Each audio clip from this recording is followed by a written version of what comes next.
Hello, welcome to False Democracy, and to help me build this channel, please like, comment and subscribe. The last video was called Predictive Programming, and this is just called Predictive Programming 2, but this one's even more of a pisser. This is from a company called Cognizant in the year 2025. Now, I'm sure they took that name as a pun on cognitive dissonance because they know that many people out there are unable to alter their view on anything even when presented with empirical evidence, because that causes a conflict, cognitive dissonance. Now, these fuckers, if they're crisis actors or if they even work for this company, need naming and shaming for what they've just done here. They're basically saying they're normalizing the stay-at-home mentality. You work from home, you bank from home, you socialize at home, you only travel when it's deemed urgent or necessary. I'm not sure what they got paid, but if they understood the ramifications of their actions, well, I'm sure it'll leave them less than proud.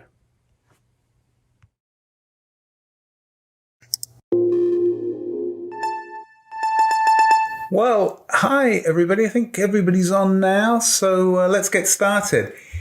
Well, it's May the 25th, 2025. I can't believe how time has flown, and I thought it would be a good time today to talk about, what we've been seeing in the last few years since the coronavirus pandemic, since the crisis.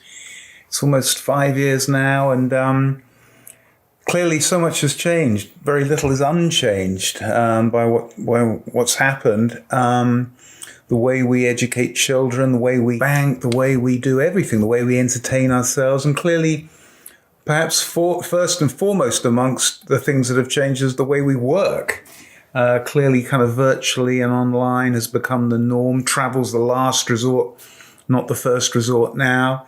I mean, are we surprised that change has really stuck and we're just so routinely and normally working like this now? Well, I'm not surprised, Ben. No. When the doors opened after the COVID-19 crisis and we could go back to the office, many employees asked, why would we, when we can so effectively work from home? No, and it turned out that they never went back, right? So along came the COVID-19 Big Bang, and it sort of vaporized all of these old work from home canards about teleshirking, and the fact that, there are certain work, supposedly, that could never be done virtually. And so as I remember, the pandemic came along and necessity kind of dictated, get over it, get going, and get used to it. And so initially, after some weeks of fumbling around with Zoom rooms and these sort of goofy online cocktail parties, work streams absolutely emerged that were cheaper and faster and of higher quality. We are seeing this big shift towards every home being retrofitted with dedicated home office spaces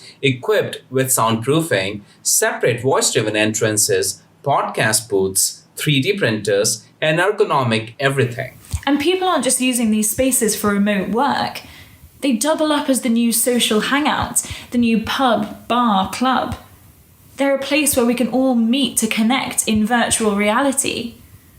COVID was the great equalizer of who could use digital tools. Suddenly we had Zooming grannies teaching TikTok-obsessed teenagers how to use House Party.